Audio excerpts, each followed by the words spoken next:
தமிழகம் எங்கும் கிளைகள் கொண்ட Annamal institute of hotel management and hospital management படிப்பில் சேர்வதற்கான அட்மிஷன் நடைபெறுகிறது. சென்னை வடபழனி பேருந்து நிலையத்தில் 28வது நாளாக அரசு போக்குவரத்து ஊழியர் சங்கம் CITU சார்பில் தொடர் போராட்டம் நடைபெற்று வருகிறது. இதுகுறித்து சங்கத்தின் தலைவர் துரையிடம் நமது செய்தியாளர் லட்சுமணன் நடத்திய கலந்துரையாடலை பார்க்கலாம்.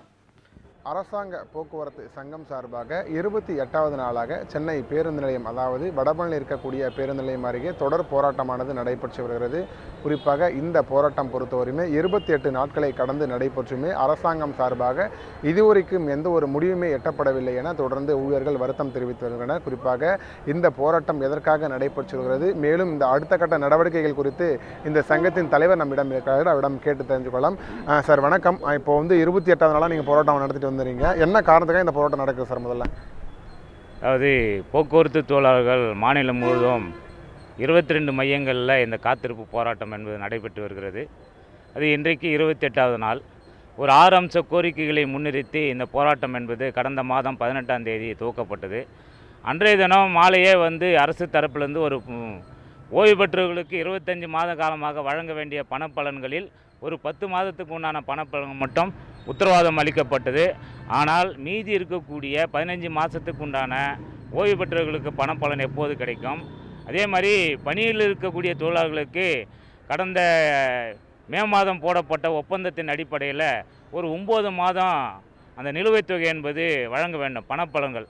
இப்போ அதையும் அரசாங்கம் நாங்கள் ஒரு 4 தவணையில் தரேன்னு சொன்னாங்க. ஆனால் இது வரைக்கும் அது எந்த விதமான ஒரு தவணை கூட பணப்பலன் வரல. அதே மாதிரி பணியில் இருப்பவர்களுக்கு மற்ற துறைகளில் இந்த அகவிலைப்படி உயரும்போது போக்குவரத்தில் இருக்கக்கூடிய தொழிலாளிக்கு மட்டும் அகவிலைப்படி உயரும்.